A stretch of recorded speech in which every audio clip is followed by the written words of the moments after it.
કરવી છે। આવી મુક્તેશ્વરાનંદના અપમાનથી સાધુ સંતોમાં અત્યારે રોષ ભભૂકી ઉઠ્યો છે।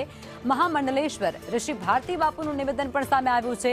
સનાતન ધર્મના પ્રચારમાં સંત સમાજ અભિન્ન અંગ છે। વિવાદને સંવાદમાં ફેરવવો એ સંતોની ફરજ ગણાવી છે। સરકાર અને શંકરાચાર્ય વચ્ચેના વિવાદનું સમાધાન થાય તેવું તેમનું કહેવું છે। સનાતન ધર્મનો પ્રચાર અને પ્રસાર વધવો જોઈએ। ગૌરવ વધારવા અંગે સંત સમાજ અને સરકાર વિચારે તેવું તેમના દ્વારા ધ્યાન દોરવામાં આવ્યું છે।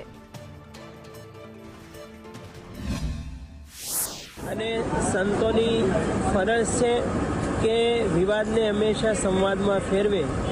અત્યારે સરકારશ્રી અને શંકરાચાર્ય મહારાજ વચ્ચે જે વિવાદ થયો છે એનું હંમેશા સમાધાન થાય અને સનાતન ધર્મનો પ્રચાર પ્રસાર થાય અને ગૌરવ કેમ વધે એ હંમેશા સંયુક્ત રીતે સરકારશ્રી અને સંત સમાજે વિચારવું રહ્યું। આ સૂત્ર મુજબ સંત હંમેશા ચરૈવેતી મુજબ પોતાનો પથ કર્તવ્ય નિશ્ચિત કરે અને વાદ વિવાદથી ઉપર ઉઠી